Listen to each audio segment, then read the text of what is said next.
never let the moment be bigger than what you're trying to accomplish.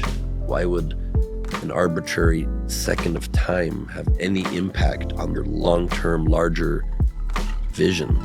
Ben Gleib, stand-up comedian, CEO, trading legacy television for independent, uncensored late night with Good Night with Ben Gleib. Today, how the medicine of comedy can help us navigate high-pressure moments, pierce the veil of the ego, and redefine modern success. I pride myself on immersing in whatever world I'm in and just finding the absurdity. Comedy is a real humbling moment, and it equalizes. It takes away any pretense. You're there on the stage, and maybe like the beat is slightly off, and the reaction in the audience is like muted, and then you have like a choice, right? You don't gloss over, you just admit, and then it resets the moment to your favor, and then people love that kind of humility. I'm here with Ben Gleib, host and CEO and producer and all the hats of Good Night with Ben Gleib. Congratulations on getting this show out of the harbor. Thank you so much. Yeah. No easy feat, so I'm so happy to have it be post-launch at this point. Yeah. Well, you're on 4 just dropped, and by the time this episode comes out, you'll have your sea legs. I don't know when this comes out. We're like about 3 or 4 weeks. Oh, great. Yeah. We're going to be old hat. We're going to be veterans of late night. From YouTube's first late night talk show to, those guys? Those guys, like Colbert, who's that guy? So kind of curiously, we met at a wellness longevity conference, right? And when I conjure the archetype of the biohacker, Ben Gleib doesn't immediately come to mind. Like, you're not on my Mount Rushmore of biohackers, you know? I'm that's insulted, no offense. and I understand. So because a lot of people listen to this show for the peptides, I thought we could kick off with a little wellness litmus test. Please. And I call this biohacker or bioslacker. Oh, nice. And this is literally just designed just for you, okay? I mean, I don't want to rely on this, but that is such a good title. There you go. There you go. It's you can have it license free. Thank you so much. Yeah, this is. So you want me to guess which it is? So I'll give you, I'll give you one of 2 choices, Great. And you answer which one is your proclivity or your penchant, right? So we'll start with one. I like this one. You'll get an idea. Protein bars or airport bars? Oof. I'm not really an either, but I would choose airport bars over the 2. Yeah. I like a protein bar if I'm like, there's no other food on earth available. Yes. Then if I'm like rushing and need to eat, otherwise I'll pass out and die, I'll have a protein bar. Okay. But they still have a ways to go with like making it taste like real food. Yeah, they're too sweet most of the time. Sweet, and it's often too chewy. Power bars, really, like they were the early out the gate, and not a easy chew. Not an easy chew. You were chewing that thing like it was Laffy Taffy. It's like that protein didn't want to go down. That protein was holding on for dear life. That's right. It's like the chimps, right? They're masticating 6-8 hours a day. We're like, well, we are chimps. Yeah, that's too much chewing, though. We've moved past it. That's just our first biohacker or bioslacker. So I'm slacker on that. Okay. Here's number 2. Red light therapy or red light district? Wow, these are very well written. Again, I'm a neither. And that one I would have to tend towards red light therapy because I do like an alternative modality to make myself healthier. I don't practice a ton of them, but I do practice some. Yeah. And I have, when in Amsterdam, walked through the red light district. I have too. It's fascinating. Yeah. Sad a little bit. A little fascinating, interesting, slightly arousing, but I've not indulged. That's a politically correct answer, given that you have a girlfriend that just moved in with you. Who I met at the Eudaimonia Summit where I met you. Oh, get out. Okay. Is It's she true. a bit of a biohacker? No, she didn't actually attend the summit. I met her at the happy hour I was hosting before it began on 2 days before it began. So technically, right. It was like on a rooftop in West Palm where she lived. She didn't even attend it, but she is definitely more wellness minded than I am. I mean, I'm not trying to paint myself as not wellness minded. I know. But she's definitely has like a great meditation practice. My house had an ashram. She's Indian. I called in an Indian girlfriend by having an ashram for years before I ever met her. Do you do an Indian accent? I can, and I won't. Yeah, I do a really good will you one, still too. have a girlfriend if you did one? I do a really good one too. I do a pretty good one too. Really? Yeah. I know. I wish you were able to do accents these days. People get very upset at accents. Yeah, political correctness is thawing out a little bit. Thankfully. Yeah. It was a tough minute there. This natural correction has happened where we're getting back to being just people that have a little bit of a thicker skin. I hope so. I'm a stoic, so that's emotional unflappability is Beautiful. Is central to the practice. I just love an unflappability. I'm pretty unflappable myself. Yeah, well, I I'm might sure. accidentally be stoic. Yeah, you're an inadvertent stoic. I mean, because you must have taken a lot of shit online. Oh my God. Comedians just have to be, on some level, have a stoic sensibility or a backbone. Yeah. Because you're stepping in shit all the time. You're offending someone. You're taking opprobrium and criticism online. And you, on some level, you just need to like let it wash off your back. Oh, 100%. And it really does make you stronger. It creates a resilience to be able to just have horrible things said about you, thousands of arrows thrown your way, and be able to just like brush them aside. It's very Neo feeling. Is there one particular criticism, like what is that you can point to, like the harshest comment that you've ever received? Oh, man. Hard to choose from. Hard to probably. choose from. The harshest I ever received. I mean, people, I don't know. There's so many. There's just so many. Yeah. Well, people can just look in the comment thread Yeah, below. you can just look in the comments. People just like to have their like runs at you, and they just will come up with a narrative and then just run with that forever. Yeah. A popular one that I had hurled at me for, being a fairly open progressive was that I was a pedophile, right? Like that's just like the go-to Facebook comment. I'm not on that platform too much, but yeah, that's one. I had similar, not that, but I had people for a while said that I was like harassing female celebrities, and I ran for office, and when I did, they tried to take you down in any way possible, and so they were saying that I harassed or that I was inappropriately touching female celebrities, and the evidence of this was they created a black and white campaign attack style video of me in the Telethon for America, this event I created to help the country, in the celebrity phone bank, literally just touching the back or shoulder of like Jane Fonda, being like, Jane, can I ask you a question? And my hand's on her back. They're like, how dare you touch a woman without her permission? I'm like, her back? Well, the top of her back? Didn't know that was an off limits zone. Yeah. Well, sexual assault is like a prerequisite to get into the cabinet now. So the CV requirements have changed. That's right. That's all right. Fact. Biohacker back to our or list. bioslacker? Okay.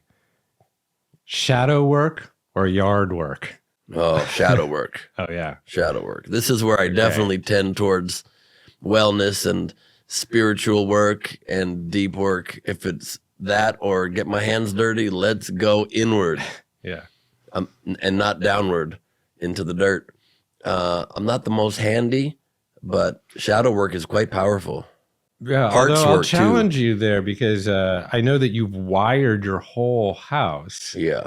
So you must be handy with like cables and tech and I know you're not doing all that yourself. But no, I'm not doing all of it myself. I do some of it myself. We definitely have been hiring amazing people to wire the whole house into this very state-of-the-art studio for our late night show. And I've like created the schematics, the initial ones, and then brought on amazing people to develop them with me. But there's times when a cable wasn't run properly, or nobody wanted to go in the attic at 3 a.m. because there's insulation with fiberglass in it. And I'm like, let me put on my ski pants and my ski jacket and I'll get up there and do it. And somehow the fiberglass still finds a way into your skin through all the layers. I don't know why. Yeah. But so yeah, I can. It's not my preference. I have very soft hands. Women always comment on how soft my hands are. Yeah. Like the softest. Really? Yeah. We'll have to compare. I actually have kind of little hands, like piano, like kind of piano hands. I've large some hands. Ample hands. There. Thank you so much. Ample hands is how I've been known for a long time. That's your Homeric epithet. It's actually not your Native American name, Ample Hands. Ample Hands. Actually, for a long time, I was introduced on my virtual shows as the vintage lady with the tiny hands. Was how I was known. Oh, is that right? So that was a misnomer. It was indeed. But I think, I think it's good to go into the deep, dark parts of yourself. Okay, well, that dovetails well into the next one, which is dovetails. Cryotherapy or crying in therapy. So I'm already guessing it's the latter there. No, this one is a both, not a neither. This one's both. You're into the cold. I am. I've cried a ton in therapy for sure, and I love cryotherapy. I can withstand the cold pretty well. Mm-hmm. I've actually taught a whole. Well, I definitely almost misspoke that terribly. I co-hosted a weekend with Wim Hof. Okay. He was teaching his practice, and I was just making comedy and making it entertaining. And I came back from lunch as Wim, dressed like Wim, and it was in this huge thing with like 2,000 people, and I was on a raised platform, so you couldn't even tell initially it wasn't him. And I came back, I'm like, yes, welcome back from lunch. We are about to go in the cold. Why? Because we are crazy fucking people. Let's do it. And he comes out and he's like, Ben, what are you doing? I am me. And I'm like, no, I am you. It was very strange. That's good. But then I got in the cold plunge in the ice-filled bath, and I did great. I was one of the last ones in there. I'm pretty good at cold retention on a mushroom trip in Amsterdam many moons ago, which is where Wim is from, ironically. Maybe there's something about the air there, the ether there, that teaches people about how to withstand cold, extreme cold. But I learned how to maintain my body, how to control my body temperature, and how to withstand cold, so much so that I can get in a cold plunge. I mean, I'm like a touch under the weather and like run down today, as you may hear. So today wouldn't be the most optimal time to do it, but I can get in a cold plunge and stay in there for very long periods of time, like 7-9 minutes. Wow. And I don't even feel cold. I feel cold only briefly initially when I get in, and I am able to, with just a reframe, it's not even mind over matter, it's just an accurate reframe that makes it very hard for people to normally do because they just don't focus on the right thing. But I turn my thoughts internal, and I just realize that, we've got 98.6 degree blood inside every part of our body, like to every extremity, to every fingertip, to every toe, and not just sitting there coursing through your veins, like an engine sending this very warm, thick liquid. And if you're in a hot tub in the snow, if you ever had that experience, which is so lovely, you're not cold, you're warm as can be, and it's just lovely. And this is internal liquid. Imagine if you had like heat packs of warm, thick liquid being churned through your body like a furnace churning it around. You wouldn't be cold in any cold temperature, and we'd literally have that. Yeah. So I just turn my attention inward, and I literally feel like a force field of heat, and I can be in there, and I just feel the internal heat, and I don't feel the external cold. Wow. I think that's very unique. Because most people abhor the cold. They're very, very hypersensitive to the cold. Yeah, it's true. Especially women.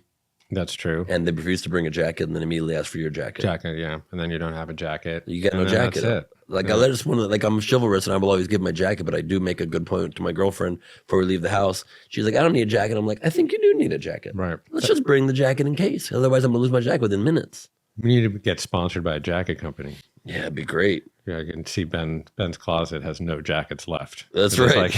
Brought to you by either Patagonia or Live Alone, yeah? But I think that's an interesting way to manage the cold. It sounds for you that it's like a cognitive reframe on some level. It's not like applying the parasympathetic breath or it's just that... Even Wim doesn't teach it this way, really. No. Yeah, because he stayed in my house for 3 weeks. Really? Yeah, in Topanga. Oh, cool. And he popped, my ice plunge cherry, so to speak. Yeah. Because I'm surprised you're talking about that publicly. Yeah, it's not the first time that I've had to admit this. So, but Yeah, because I'm one of these like Woody Allen style neurotics as it pertains to cold. I'd rather die a slow death. That's true. It feels like a quick death. But then all of a sudden Wim Hof is at your house, and just out of pure vanity or risk for embarrassment, you better get into the fucking cold plunge because he's staying there. Yeah, same thing. Like, first you get into the ice, then you do the horse dance, then we do the breath. The whole thing. Right. Every day he gave me the same spiel, and then I'm like, okay, fuck it. But like we were getting like commercial ice deliveries into like a big cedar tub, and he'd get it to like right above freezing, like 34, 35, like wicked, ghastly cold. And so that was my baptism into the cold. And then since then it's become, daily practice for me, but not at that temperature, more what temperature you do? So I have a cold plunge here, and but it's on like, temperature control. And I keep that generally like in the mid to low 50s, not fair enough. Not crazy. It is funny because I'm pretty good at doing this, yet I don't like to do it because it just takes a lot of focus, and it's still a little bit uncomfortable. And I have a pool in my backyard that's probably 60 most mornings, or 65. Yeah. And I don't get in that, but I'd rather get in a cold plunge when it's like 40 or 50, weirdly. But yeah, I mean, plus also there's the fact I realized too, and it helps if you're a little stoned when you first experiment with this, in my experience, is you get in the cold plunge too. And also now your body is actually like exuding heat, right? You're like burning off heat. So there literally is a force field of warmth around your skin. So you actually don't even feel the cold after a few seconds. And you do that stoned? You can do that stoned, yeah. Wow. I went last night, again, a little TMI, to the Woods. Have you ever been to this place? It's Woody Harrelson's like weed. Oh, his weed place bar. in Hollywood or whatever? Yeah. It's I have fantastic not been. spot. It is? Yeah. But I discovered that even the seltzer has THC in it. You accidentally discovered that? Yeah, I mean, I didn't know. Like, I'm an old-fashioned stoner, like roll a joint behind a dumpster style, Yeah, it is nice that you can do it more publicly these days. Yeah. So I got a seltzer, and then I wasn't there for too long, maybe an hour and 45 minutes. My brother is a guitarist. He was doing a little jam session there. And then I got home and I got in bed, and it was like all of a sudden I was on a fucking, roller coaster. I was like, wait a minute.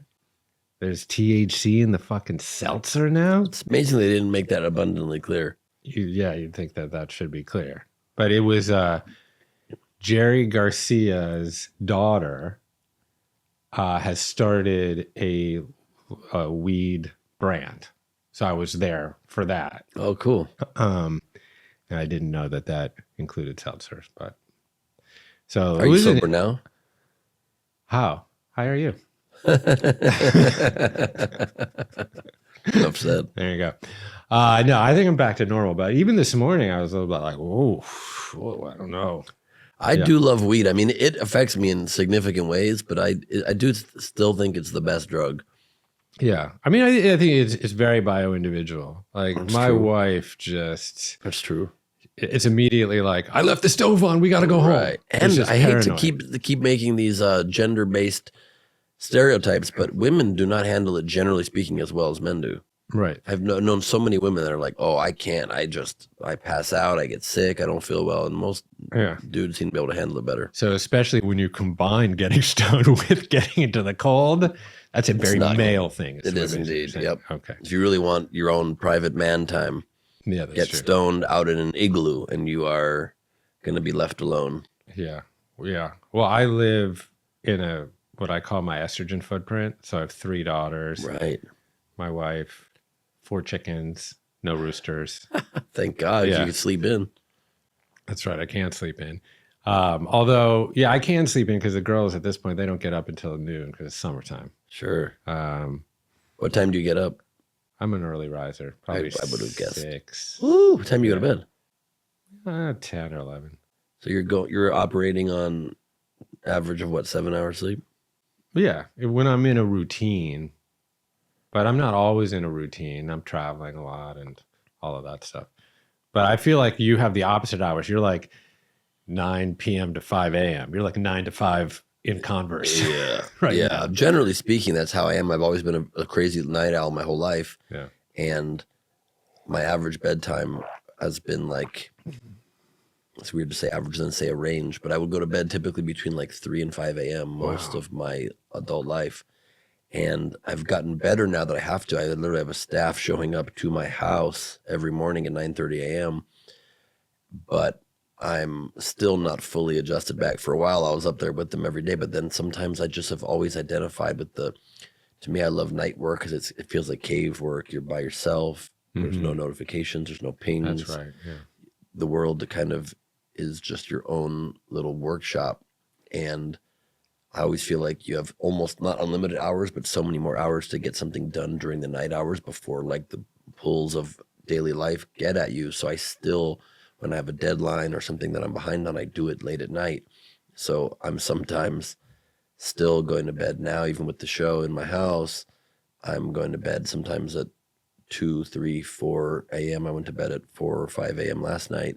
And then the staff comes in, they have the code to the door, they come in at 9:30, and I'm rolling out sometimes at like 11 and joining them after. And they've already let my dog out of his crate, and they already have let him in the backyard, and they have their coffee popping, and I come in and join them wherever I can. Yeah, that's intense. Well, you're you're basically launching a startup, 100%. but you're the face of the startup too. Yep. So you're wearing a lot of hats. Yeah, I tend to do this a lot where I'm like doing something where it's a lot of things combined that are challenging all at the same time. It's a full startup. I'm the CEO of the parent company of Good Night with Ben Gleib, and it's a full startup. I mean, we had to fundraise. I raised a large amount of money to fund this show and hired a full staff. With some very high profile folks. Yeah, amazing. Very people. impressive. Yeah. Yeah, Scott Galloway and Nikki Glazer are two of our early backers and supporters, and raised far past $1 million to create and produce this thing. And then it's also very public at the same time, so you don't get to like have the anonymity of like making mistakes and build. You're doing it all in the public eye in a very big public way. Yeah. And you launched on YouTube, and I'm interested to probe why exactly. And I'll just preface it this way. I mean, we've seen late night talk show hosts get a lot of shit over the last 6 months. And the FCC and Brendan Carr has been putting a lot of pressure on networks and in some ways threatening to withhold approval over, like, I'm thinking specifically like Paramount's acquisition of Skydance, and Paramount being the parent company of CBS. And that is in some ways having the impact of censoring folks like Stephen Colbert or Jimmy Kimmel. And of course, it has been the comedian's role historically to hold politicians to account, right? And to point out when and where the emperor is wearing no clothes, right? So I'm curious if your decision to go on YouTube was somewhat precipitated by the fact that it's harder to get censored there. I mean, not impossible, but you can just more or less control your message. You're not under the thumb of, a big network or potentially other pressures. 100%. That was a big part of it. And as a side note, thankfully, our current emperor does wear clothes, because I think that would be a nightmare for everybody if he didn't. But that's a big part of it. The timing of this show couldn't be more right, because everyone's proclaiming the death of late night and the end of it on networks, at least. And people thinking it was just dead if it doesn't survive on networks. And I just realized, well, it can survive. It's a beautiful format that brings people together, that entertains people, that gets to have people of all different stripes on, different, thought processes, different backgrounds onto a show that is light and fun and can, through comedy, my goal is to expand what late night's historically been by not just booking celebrities. That's one thing that I haven't loved about this genre that I love, is that it always has been 99% celebrity focused. And so it's very bubblegum. And while it's entertaining and funny, it doesn't elevate anybody's lives. So you might laugh a bit before bed, but it also probably comes with a little bit of like a little bit of, you know, almost making you feel worse about yourself to a degree. You're like, I'll never be rich and famous like that person. But when we have guests on alongside celebrities that are thought leaders, change makers, subject matter experts teaching modalities and new ideas and ways of thinking that people can directly apply to their lives, that can level up their experience on this earth. And it's on YouTube where you can click links and immediately follow those people and be exposed to niche concepts and ideas that you might not have otherwise ever been because you're stuck doom scrolling and watching reality shows. But you like comedy, and maybe this idea through our show hits you and it can change your life. It's very important to me to do that. It's also a lot funnier to be able to make comedy with people of the full spectrum of human life rather than just asking Chris Hemsworth for the 1,000th time, is the hammer still heavy on Thor 12, Chris? Yes, it's still heavy. It's still pretty heavy hammer. I will say, though, that you have a unique ability to extract like stuff that might be off bounds for some celebrities too. Like I was watching your interview with Jamila Jamil, right?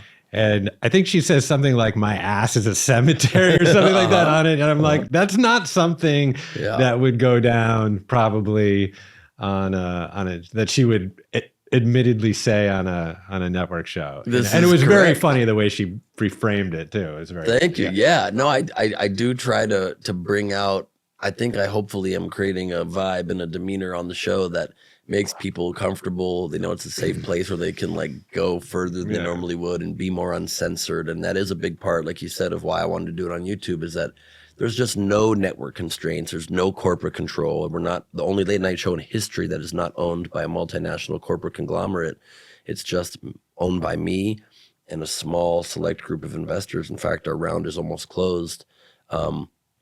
It'll be closing soon. So if anybody that's aligned and that makes sense for me, please feel free and reach out on my DMs on Instagram. They're open at Ben Gleib, and we're closing our round very soon. It's also super underpriced right now because we're still at our pre-funds, pre-launch, pre-team, pre-momentum level, so that our current valuation won't last very long.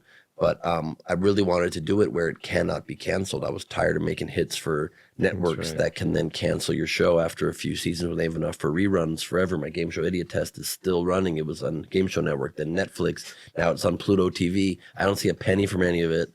And if you like to keep restarting your career over and over again, I don't want to do that anymore. So I fully own it 100%. I didn't even consider pitching it to Netflix or to network TV or anywhere, Hulu. I want to own it, and not even to YouTube to produce or own, just to be on their platform. And we own it 100%, and it's completely creatively free. And even my investors don't have any say in the creative. They just trust me to create the best show we can and to monetize this thing beautifully. And we have a world-class monetization team on board. But I hope with that, we create this place that has conversations you just do not see on network TV. So Jamila Jamil talking about, you know, her having a great body except her old man ass. That's right. Yeah. And then me saying, yes, I just picture you walking nude onto a cliff, wistfully looking out with just an old man's ass behind you and people shouting at you, pull your pants back up, sir. And she just runs with the joke, and it's a beautiful thing. It was a very, very funny repartee there. Thank you. Yeah, just, you know, my wife was mostly a stage actress, comes from a long lineage of strong female actresses. But when I think we were in our mid-20s, and she got cast on All My Children, which was really anathema. You know, she was doing Oscar Wilde at the Irish Repertory Theater, you know, right? You know, that was more her milieu. But she's like, well, it's a pretty cush gig. I think I'll do it and just see. And then she started doing it, and she was Tad's love interest, which was only mildly annoying to me. But anyways, and you know, you know, daytime television is pretty amazing. Like how much, because you're turning around your show in like one day. but they're shooting every day and turning that around crazy. every day, It's you know. crazy. And so she used to bring home her sides, and we were in New York, and she was just, you know, reading her lines, practicing, and then it says her character gets blown up in a boiler room accident. Like, she read her own death in the script. And she's like, Jeff, I think they just blew me up. Damn. And she, like, you know, called her agent. She's like, you know, I don't think I want to be an actor anymore. Like, I need to take agency over my own life. I can't be at the whim of a casting agent or a network. You or have a your show. you make a decision to go and support this franchise, and then they just blow you up. Yeah, blow you up in a boiler room. It's a great analogy for it. So she made the highly lucrative choice to become a yoga teacher instead. But That's this is the like same. where It's I just say the that same. this is what gives us, you know, a lot of agency right now. And the media landscape is hyper fragmented and splintered. So on some level, it's very hard to break through. But on the other hand, the fact that you can go out and raise, you know, a couple $1,000,000 or whatever you raised, and launch a full-on late night talk show is incredible. And also it's new because I don't know how Colbert probably had 200 people on staff, right? And then it became too heavy financially, right? It was unsustainable financially. And so, I mean, we're heavy for a YouTube series, but still we're a tiny fraction of what late night has always been. And so we are definitely going to need large numbers of audience to continue coming to our show for us to turn a profit and be able to do a second season. But I think we're doing something that's so groundbreaking, hopefully, and so refreshing and revitalizing. We've already gotten lots of comments and feedback of people saying, like, for the first time now, I'm really excited to watch late night again. Yeah. I'm really excited to see this format come back to life. And so hopefully we are able to find more and more people that feel that way and are really trying to create community with it too. You know, not only leveling up people's lives with the kind of guests that we have, and also it's just making them laugh for a couple hours once a week. It's trying to be very authentic in the way that YouTube creators have excelled, you know, so it's in my home. Like, you've watched for decades Fallon and Kimmel and all these guys. You don't know anything about them personally. Here you get to see my girlfriend and I talk about our issues on the air and have David Guillaume help us counsel through it, and then have us, you know, whispering to each other in the post-studio part of the episode every week, where we're whispering into each other's ear, but a microphone, talking about, you know, a fight we had, and wanting her to know that I'm on her team and I'm always there with her, and for her to just understand that, like, if there's anything I can do to make her happy, that's what I will always do. And so she can rest easy knowing that I'm going to be her biggest advocate. Like, that's a kind of moment you've never, ever seen in late night, from the host especially. Yeah, I can't remember Johnny Carson doing that.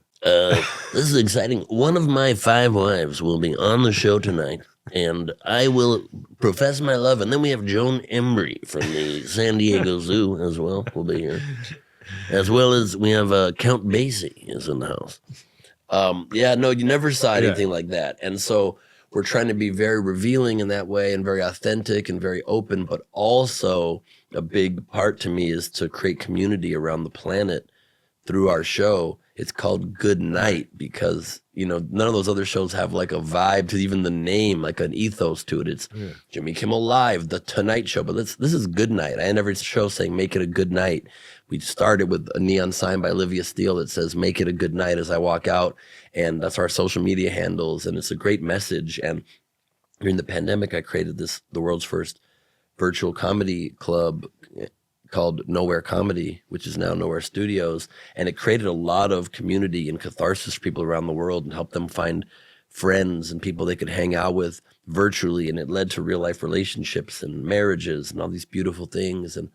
And groups that come together. And like, when my like super fans and supporters, the mad ones as we call them, like go through something, we kind of all go through it. You know, we lost one of our mad ones recently, and we had an online Zoom memorial service for her, for Catherine DeRoche, and you know, another one of our fans lost her son randomly and tragically, and we honored him and created a little bit of support for her. And a show's never done that either. You know, not that I'll always be able to be there personally for every single tough moment in my supporters' lives, but they'll be there for each other when I can't be there. Mm-hmm. And it's really cool to have a show, I think, that creates that sense of community for people and connects people globally in this very splintered, divided, polarized time when the algorithmic divide just pushes us further from each other. We need a common water cooler moment again. We need something that feels good and is open and supportive and two-way. So much of programming has just been one-way broadcasting at people, and I want it to be a conversation. So not only can people find community in our fan group and in our good night ecosystem, but you can even purchase a ticket. For the first time in late night history, we have a worldwide virtual audience. You can purchase a ticket to be on our video walls and be part of the show anytime you want. If you get an early bird ticket, it's just $10 or $15 regular, and you get to literally be mic on, camera on the walls in the room with these thought leaders and change makers and celebrities. And we let our audience on those walls ask a question oftentimes of our guests and really make it a two-way conversation. And I feature some of their stories and talents on the show sometimes as well. And it's just a really fun way to try. I'm just trying to break all the molds that we can to make it a very different experience while honoring the parts of the genre I've always loved. Yeah, I found that particularly imaginative. So just for people listening, so there's a live studio audience, pretty small, like probably 18 to 20 people. Yeah, correct, exactly right. And then behind the studio audience, there is a wall, and I've just seen this on YouTube, but there's a wall, basically a video wall, where you're seeing everybody's faces, and people are, assumedly, tuning in from all over the world. Yeah, all over the world. Yeah, that's very cool. Thank you so much. And yeah, mic on, camera on, and so they're providing our laughter and applause, and they also interact with me and with my guests during the show. It's a really unique thing.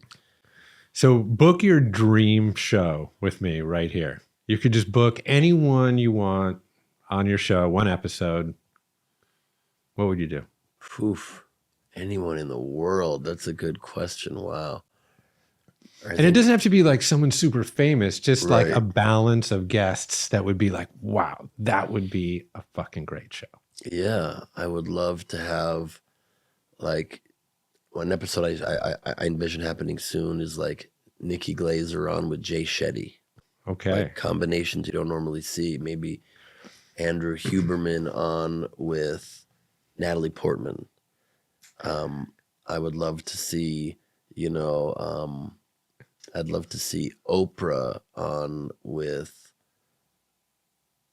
I'll give her the whole show. Yeah, right. I think that's the only way she'd come. Yeah, I think that's cool. You get to see if these strange combinations are oil and water or chocolate and peanut butter, whatever. That's another fun thing that we're doing on the show is like, we're inviting like old school late night used to do is we're inviting our first guest to stay on the whole show with our second guest and then through the round table, and everybody can chime in whenever they want. Cool. So like Jamila Jamil in some ways is at odds on some philosophical things with David Guillaume. And we had them together and they discussed whether billionaires should exist or not and where care for society matters more or less than personal ambition and personal goals. And like, that's the kind of conversation you also don't really see on late night, let alone with celebrities getting to talk about things that they might not, but they're now alongside a thought leader and these things come up. Yeah, that's cool. Who did that? I think Johnny Carson did that where like you'd move over on the couch, right? And then someone would take pole position. Yeah, they used to do it. Yeah. It doesn't really happen much anymore. And I love that. Well, you can foster some really interesting, non-scripted conversations. And like you say, sometimes across a divide. And it's hard to hate up close. I mean, we just 100%. Simply cannot seem to have sane conversations without just going off the rails. And that's what social media, is so... it's so detrimental for our ideas marketplace, right? But if you can create this environment, this container, it's safety, but it's also humor, right? Which cuts through, it pops the balloon of vitriol, right? It just allows people to be human with each other. It really does. I mean, I think comedy is the great equalizer because you have to laugh at yourself when confronted with a moment that, you know, points out a foible or hypocrisy, or a moment that you know, were trying to create a false bravado around, and then it really pierces that veil really well. And it just, you know, and it has to be all ways, you know, even like a miniature example of it. I was on our episode that just dropped last night with Nicole Lapin, the host of the #1 Money podcast, Money Rehab. And then our second guests were Ross Smith and his gangster granny, two of the biggest creators ever, like 80 million followers across platforms. Yeah. You know their videos. Yeah. And she was almost 100 years old, and she was so great. But Nicole, during the interview, she hears a lot of her advice towards women. So I said, what kind of advice would you give, you know, differently? And she mentioned, like, you know, that when she was coming up, she would try to be more manly and act like a man and put shoulder pads on. And I was like, okay, but men don't even wear shoulder pads. And then she goes, no, what's in your suit jacket right now? And I touch it and it fully has shoulder pads. And I was fully unaware. And then we have our cartoonist at the end of the show drawing me with shoulder pads, you know? Yeah. And it's just like, comedy is a real humbling moment, and it equalizes. It takes away any pretense. And then, like you said, also when there's haters and when there's commenters, it's because they have the veil of anonymity. And as soon as you reply to a comment, most times people are like, oh, dude, I'm actually a fan. I was just talking some shit. Right. And so you kind of combine all those, put people together face to face, and add some comedy, and it really does a good job of diffusing melting down walls. Yeah. Yeah, there's something also about comedy where comedians have the permission to speak truth to power in a way that like a journalist even might not, right? And I'm thinking about like Richard Pryor or George Carlin or Lenny Bruce, right? That these, or Sarah Silverman, who have been some of the most vocal political critics. And they're almost allowed to say things that kind of a normal person are not allowed to say because of the framing or the context of comedy. And I wonder, like, is there anything that you feel is like off limits that you can't say as a comedian? And also, how important is it to you to have a socio-political point of view on the show? Great questions. You know, you mentioned some of my heroes there, and actually Kelly Carlin, George Carlin's daughter, is coming to our taping next week. Oh, great. Amazing. She's a dear friend. And, you know, Sarah is a longtime friend of mine and has performed in that studio in my house already, and I'm sure she'll be coming on. And I love and deeply admire the comedians that have taken social stands over the years, and I've done that a ton in my life. Yeah. And I think, you know, I've done that far more than the average comedian. A lot of comedians these days don't want to take stands, and I've done it, I think, you know, pretty openly and fearlessly, to the detriment, I think, of my career oftentimes. But you find your people too, and that's cool and that's great. But as far as wide mainstream appeal, it can sometimes stand in the way. So I think it's a weird time for me to answer that question, because I do think you need to take a stand when you feel you must, and I always will do that when I feel I must. But there's also a fine line between that and then just preaching to the choir and bitching to the choir and, you know, whining in an echo chamber to no effect. And I feel like late night has also become that. So I think individual artists do need to speak up, but it's also more helpful when individual artists speak up when they also have a broad platform, because otherwise, if your platform becomes just those like-minded to how you already see the world, right, you actually are just complaining. You're not You're creating your own echo chamber, basically. 100%. And so it's pointless, and it just perpetuates the division more. Yeah. And I think late nights become that. Yeah, go ahead. Sorry. Well, then you can succumb to audience capture too. Mm-hmm. Like Kimmel's probably not going to speak out against the values of his captured audience. Right. Right. And so that in some ways pens him in. Right. So he, it's hard to be an independent thinker. It's a self-censorship just by the nature of like the whirlwind of what you've created. Exactly. And it's its own sort of, it's just self-defeating in a way, because you care so much and you claim to care so much, but then you don't resonate as much. And so with this show, because I want so much for it to be this common water cooler for the world and this way to bring us together, for the first time sort of in my career, I'm trying very hard to not have a socio-political strong bend, and it will, because I am very passionate politically. So I'm going to fail at that.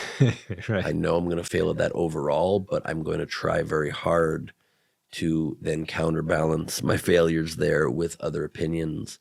When I have political discussions, I really want both sides of an issue on to discuss and debate. In my monologue, I'm trying very hard to not just be like one-sided and be angry politically. I'm trying to balance it out with jokes, making fun of both sides. I'm doing that actively. We had a few Trump jokes in my last monologue, and I was like, we need a joke attacking a Democrat too. Yes. And we did that, and we made sure that we balanced it in that way. Obviously, there'll be more jokes towards the current president than Sure. he's the guy at the top. Yeah. He asks for that with that job, and deserves it with that job. Anybody does. But I think it's important to speak out, but not alienate. Yeah. As best you can. Yeah. Good answer. Obviously, you've studied a lot of comedians, and I see that in your delivery and your timing, particularly, and also some of the straight delivery that you have. But I wonder, is there something about being a comedian that you cannot learn? Is there something like innate or instinctual that you basically can't study and practice and learn? Yes, I think to be one of the greats, you can't learn it. I think it very much has to be innate. And it's a perfect word, because my late father's name was Nate, and he always would say, I guess it's innate about my own comedy skills. I guess it's innate that you have these skills. Dads, first of all, love to take credit for anything, yes. Right? So, yeah. For sure. But a lot of my humor did come from both of my parents, but and does. But you can learn a lot, especially these days when people have sort of broken down any skill into its consumable parts, into its building blocks. You can learn a lot of it. I've seen some people who will remain nameless who become respected as one of the top 100 or 2 comedians that have learned it, that intrinsically bombed forever and didn't understand comedy, and then just literally scientifically figured it out. But they're not the world's funniest people. Yeah. You can't learn how to like truly see the world in a way and deliver it and have it organically come out of your body in a way that is the realist if you're just studying it. Yeah, that is interesting. I mean, you can go on YouTube and there are like master classes on how to do a Trump imitation, for example. Is there? Yeah, wow, it's pretty, like you have to purse your lips a lot, and the hand thing, and be like, you have to move them out to the side. Okay. I don't know if you have to randomly shout a lot. You're randomly shouting a lot. Okay. Yeah.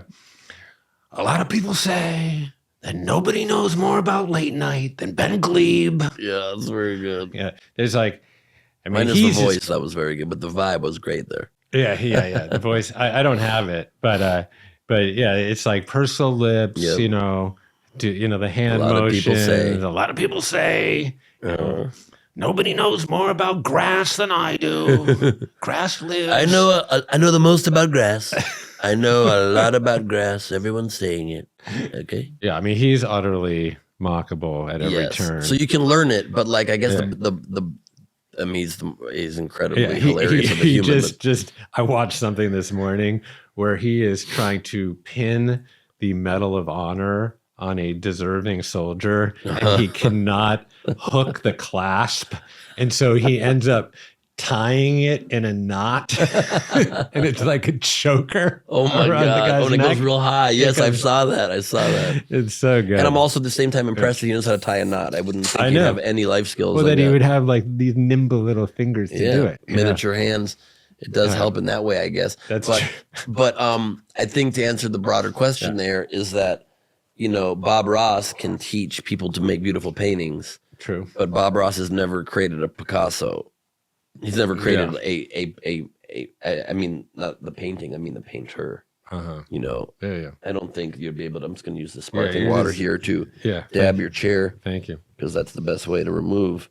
And then stains. Use the tea to remove the sparkling water stain. I'm just going to keep keep spilling things.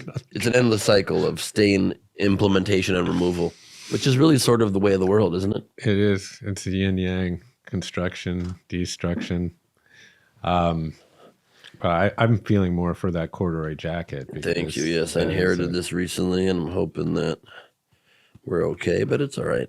It'll be fine. There's bigger fish to fry in this world.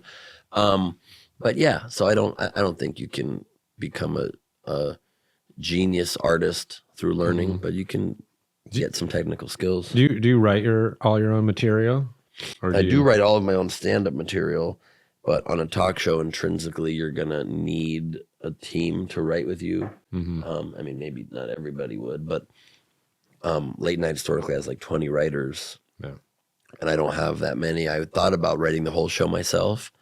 And I just realized that while I think I could do it, it's just like you said, I'm doing a startup while needing in the early weeks to also be booking the majority of the guests myself, while needing to implement every detail. And like, I'm a good improviser. And so I know that I can make the show funny live, but the little details of the look and the vibe and the lighting and the camera positioning, how we all want it all to look like, I need to guide the plane on so much of that, that I need support. And so I decided I'm just going to keep a very lean, mean writing team. And so I'm involved in the creation of every joke. There's some jokes that just go on air as written by some of my writing staff, but a lot of jokes, I'll tweak them to my voice, or I'll change the punchline to a way that I like more. And I do write a lot of it myself for the talk show, and it's really just the monologue that's written. The rest of, and then we work on questions for guests together, and then I improvise off of that point, and then I just decide sort of the night before and a little bit the day of the show what shape I want the monologue to take in its final form, and then I go out there, and then I have to own it. Yeah. I think my first exposure to your writing was at Eudaimonia. So I believe you. That was all written by myself. Yeah, clearly. And I believe you opened for Andrew Huberman, if I remember correctly. No, I opened for Mark Hyman and Halle Berry. And Halle Berry, that's closing keynote. That's right. But it was very, very clear in that monologue that you had spent the prior 3 days as a sponge, just osmosisizing the scene and then, building references into this monologue arc. And it was very, very, very funny. And first of all, I mean, the wellness space is so rife for mockability. I mean, it is just a Vesuvius of sanctimony and seriousness, so it's just so ripe for poking fun of it at it. And I remember a few of your lines of like, God, I was just, dying to do a shot of something, and someone came around and like handed me a ramekin of glutathione or something. You're like, fuck, but it was very, very, very good. People loved it. And it was not your typical audience. And you had to convince people that were there for a menopause talk, right? to laugh at the whole thing a little bit, and that is a great skill. Thank you so much. Yeah, I pride myself on immersing in whatever world I'm in and just finding the absurdity. And I found a lot of success doing that at different corporate events and summits, and you know, at Summit at Sea over the years, I've become sort of their de facto comedian, and I roast the entire boat. And I did the same thing at Eudaimonia, and it's really fun to go into a world that takes itself seriously and be given the permission to tear it apart. And it's with love, but it's with also harsh observations and jokes, and it also speaks very well to, like we said earlier, about the humility that comedy can bring, the humbling moments it can bring for an organization to welcome that and to give me zero restrictions and say, literally make fun of us all you want. It really speaks to their confidence in what they're doing and and if you're afraid to be made fun of, like sometimes the Trump administration is, right, censoring artists, and like you said earlier about Brendan Carr and the FCC, trying to put influence and pressure on late night, and Trump trying to get them canceled when they're making jokes he doesn't like. That's the opposite of that. A true confident person or organization knows that they're offering value, and if somebody makes jokes pointing out funny hypocrisies or moments or inconsistencies, and it's not going to crumble your whole organization. It's just something you can laugh at and be like, yeah, it's a fair point. That is a good point. That is a good contrast. And you're still strong, and you still are offering enough value that it just makes you much stronger. Yeah. And so I think that's a real beautiful thing when organizations or people can laugh at themselves and want that. I've been roasted before. I've had my own roast, and being roasted is like the most insanely humbling thing possible. And you feel so much stronger after if you have a good sense of yourself. It should make you stronger, even though most people are afraid of it. And that's why also on my show, it's about keeping things as real as possible too. So this isn't usually done in late night, but Seth Meyers does do it sometimes, which is cool. But I just talk about the fact that I have writers. On the episode that just dropped last night, during my interview with Nicole Lapin, something came up that reminded me of a joke that I cut that Caroline had written that I thought was so dumb, but like almost so dumb it was funny. And I just brought her out to read her own joke and, I love it. And make her own it. Or there was a joke that I delivered and that got a big laugh. And I was like, you're right. I wanted to do a political bend to that punchline, but Stuart suggested I don't. Are you glad he did it your way, Stuart? She's tendered her resignation today. No. Yeah, exactly right. Exactly right. Yeah, I also just think, I mean, for my wellness listeners, that the medicine of laughter should not be underestimated. I mean, it actually really does lower cortisol. Mm-hmm. It actually really does foster a sense of connection, of social connection. It actually, there's some studies to show that it actually activates the production of certain immune cells. Patch Adams. So, and it also changes your breathing patterns. So, laughter is such a potent medicine. And I don't think in the biohacking world, it's not a protocol per se. So I think it goes underappreciated. I totally agree. I mean, the old adage is laughter is the best medicine, which makes me the best doctor, which makes me the most qualified guest you've ever had, and you're welcome. That's true. It's funny because you know what the subtitle was of this episode? Well, I went into it. The world's least qualified wellness influencer. You're going to have to change that to most qualified, That's right, Jeff. Yeah. Next time you'll show up with your tight, white-fitted doctor's coat. That's right. That's right. Huberman tight shirt, but white and doctor vibes. That's right. Yeah. I like that. Yeah, I really think it is a huge health benefit. The beauty of laughter is even the saddest or most tough moments. At the moment when you're laughing, you're totally at peace, and there's no way that it's an unhealthy thing. It obviously is incredibly healthy to just be able to look at life through humor. It's a big part of how I'm stoic in that way, how I'm unflappable is you can always, if you can laugh at yourself, if you can laugh at circumstances, if you can laugh at the absurdity of life, no moment can actually stress you out in a way that affects your nervous system. No moment can bring you down. You can handle stuff intensely. So you can feel maybe like the pressure of a moment. That doesn't mean you have to feel the stress of it, because you can only ever do the best you can do. And if something doesn't go your way, it's like, oh, look how hard I tried and it didn't go that way. That inherently is comedy. That inherently is funny. Yeah. I put everything into this and it didn't go well. Okay, well, like, what can I do? Let the chips fall where they may. And if you keep that sort of ironic and, just keep that comedic eye on everything that you do in your life, it really takes a lot of the pressure off. You know? I totally agree. I mean, there's something zen there. Very much. Like you don't connect advantage or disadvantage to any particular situation, because you simply don't know how it's going to turn out. I mean, and sometimes like the craziest fucked up thing ends up being the best thing that ever happened. Also true. So you can't control what you can't control, and people try to control it and then get upset that they can't control it. Well, how does that make any sense? Right. I've never worried myself out of a problem. Exactly. Yeah. Exactly. So it really is so true that if you just own, my brother gets stressed at work a lot, and I say to him, like, I know you have a lot of pressure on yourself, but you can only do what you can do. You can only be expected to accomplish in one day what anybody could. Nobody can expect outcomes. They can only expect effort. And as long as you're giving your best effort, it should melt all stress away, really. Mm-hmm. Of course, in certain micro moments in the moment, some things can get stressful when someone lets you down or something's not going right and you need to tackle it. But it should never like crumble you as a person. It shouldn't affect you internally. It can just affect you. You can just handle it as best you can. And it's never really made better by freaking out on a moment.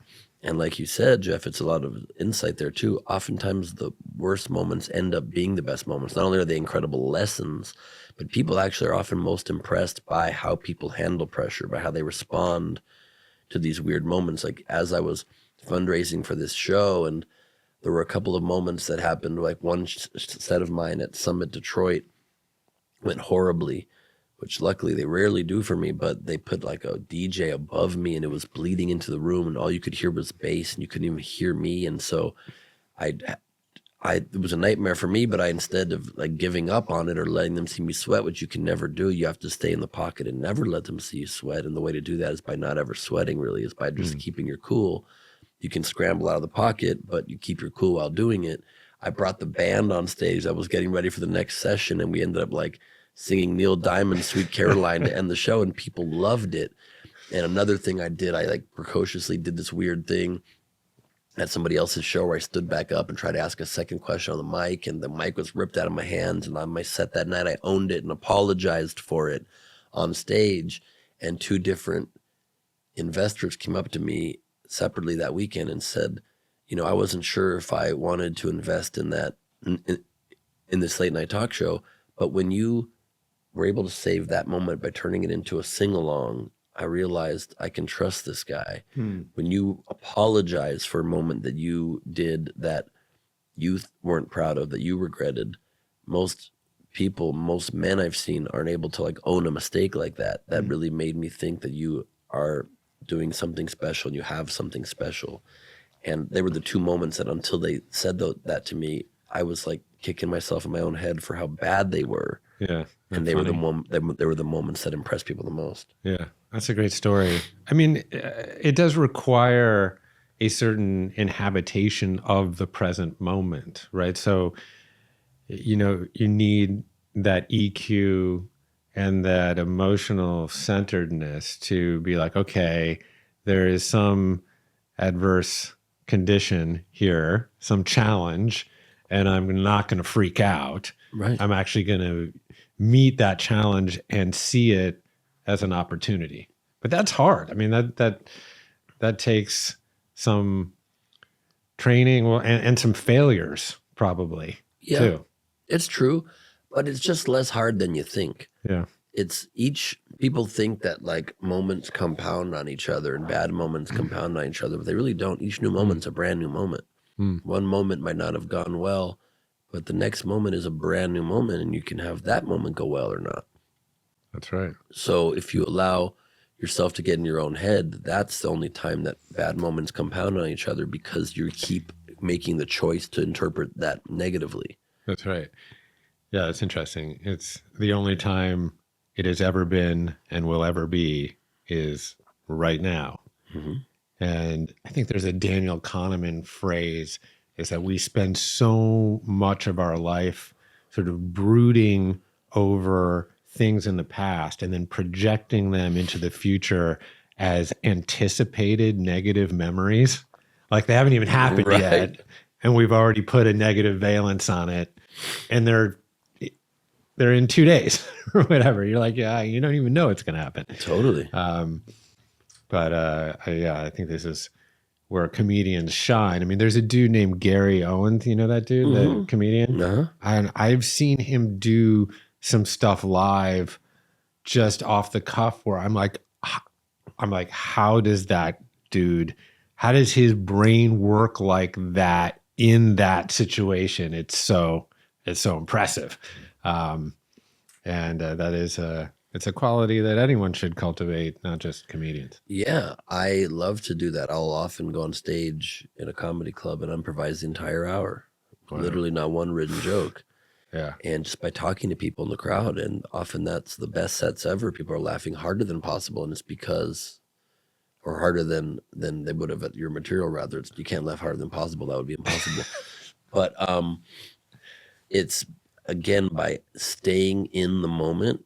And, you know, one of my favorite quotes ever, it's Kenyon Martin, the former NBA player, said it in the finals when he was asked how he performed so well under pressure. And he said, never let the moment be bigger than what you're trying to accomplish. Why would a moment have power over your goals? Why would an arbitrary second of time have any impact on the way you are achieving your long-term, larger visions? Yeah. That's such a small way to live. Yeah. So let's round out this conversation with that. What is your long-term vision for Good Night? I've never thought about it, so it's a great. So here we go. Here we go. And I'm holding you to it. Yes, yeah. Exactly. Well, let me just finish one point about the moment before I answer that, because I want to make sure I offer a little bit more value here to people on that answer or on that statement about how you can not let the moment be bigger than what you want to accomplish. It's to remind yourself, again, it's this combination of your goals with the fact that each new moment is a brand new moment.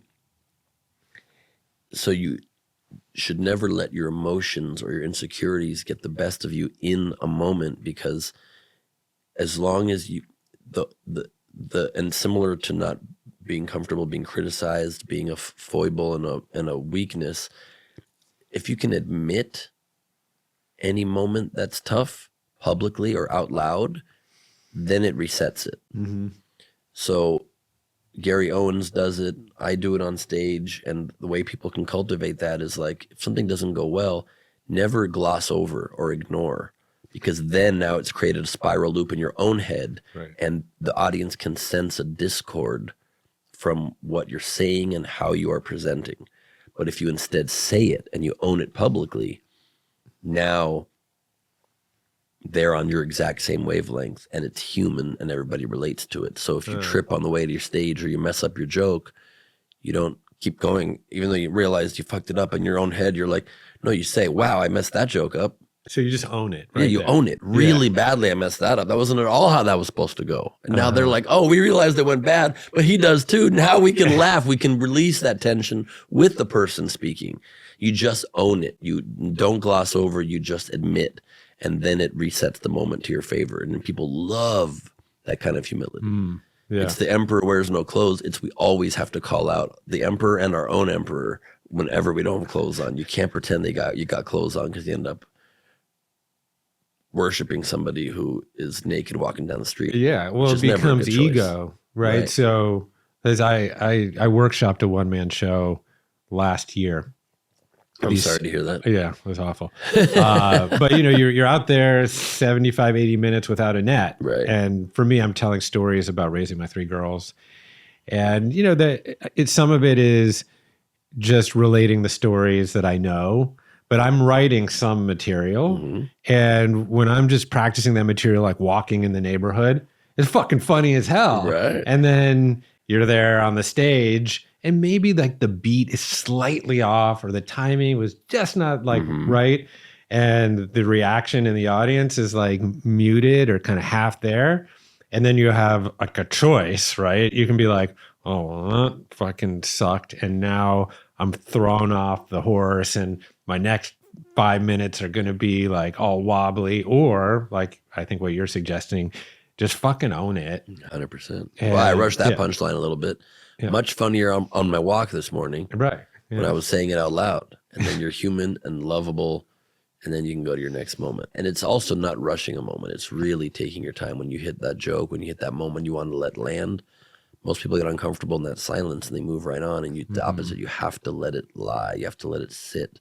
Yeah. Sometimes it takes people a second to know you were joking or to get it or to process it or for them to stop thinking about their own day for a moment and think about your situation. Yeah. One thing that I notice with your delivery is sometimes you will tell a joke and you'll just remain completely straight and leave space. And the laughter isn't instantaneous. It's like 2 seconds later. And I'm like, that's it, man. He just got it. That's so good. Yeah. Thank you. Yeah. So my long-term goals, my long-term vision for late night is for this to not only hopefully save and evolve late night into the future. That's our slogan, is the evolution of late night is here. And already there's another late night show exclusively for YouTube that debuted 2 nights ago. And I hope this leads to the new late night, friendly wars happening on YouTube.